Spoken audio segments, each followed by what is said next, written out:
Welcome to the Community Foundation for Southern Arizona's LGBT&S Alliance Fund Grantseeker tutorial. My name is Lori Mitchell and I'm with the Common Grant application.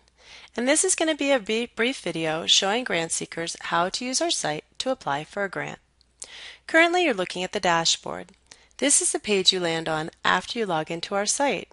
In order to log into our site for the first time, you need to register. You can register by clicking on the link for the first-time users at the Community Foundation for Southern Arizona's website. If you already have an account on our site, then you can click on the existing users link and log in with your username and password. When you're logging in, you're asked if you'd like to go to the application or to the dashboard. If you chose the dashboard, this is what it looks like, and if you're ready to start your application, go ahead and click on Start Draft Application.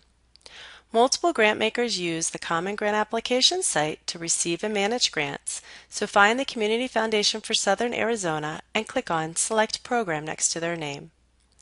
They have grants and scholarships on our site, so you're going to want to click on Grants, and this will narrow it down.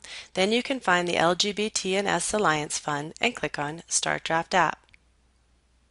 You're now in the draft application. If you had asked to go, when you were asked if you wanted to go directly to the application or the dashboard, and if you had chose the application, this is the page you'd land on. When you're in the draft application, you have a progress bar at the top that shows you all the different pages or steps that you need to go through in order to submit your application. Currently, you're on the Intro and App Guidelines page. Please make sure you scroll down and read all this information. It was important information written by the grant maker. When you're ready to move to the next page, you can click Next. Next and Previous move you up and down the progress bar, but also if you've entered any information on a page and you click Next or Previous, that information will be saved. However, there is a Save button, so if you're entering a lot of information, I recommend clicking your Save button periodically. Large information, such as big text fields that you need to enter, I highly recommend writing them in Microsoft Word and cutting and pasting them.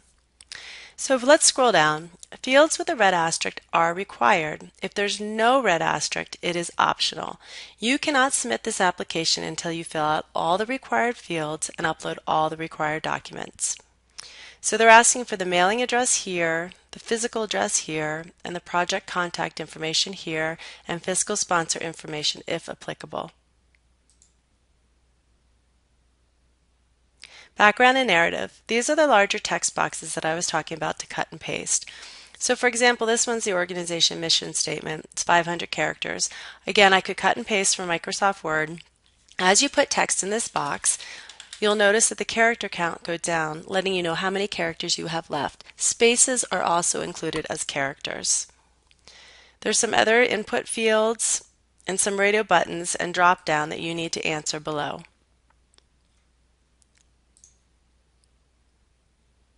Organization docs. These are the items that you need to upload.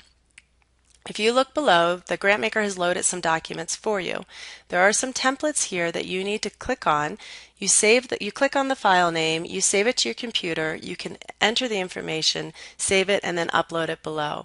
There's also the handy hints that they would like you to read. So again, you can just click on this link and open it up or save it to your local computer. So after I've filled out my templates, or I want to upload my 501c3, this is where you upload the documents. So here, for example, I'm going to upload my 501c3. Under the Actions drop-down, you click on Upload Document. You browse your computer. So you find your documents that you want. I find my 501c3. I click on it. I click Open, and I click Save. Now my 501c3 has been loaded and it is attached to my application. When I submit my application, these documents will be a part of the application. So again, when you go to the next one, if I was going to upload my project budget, I would do the same steps, click on Upload Document, and go through the same steps to download it and upload it onto your application.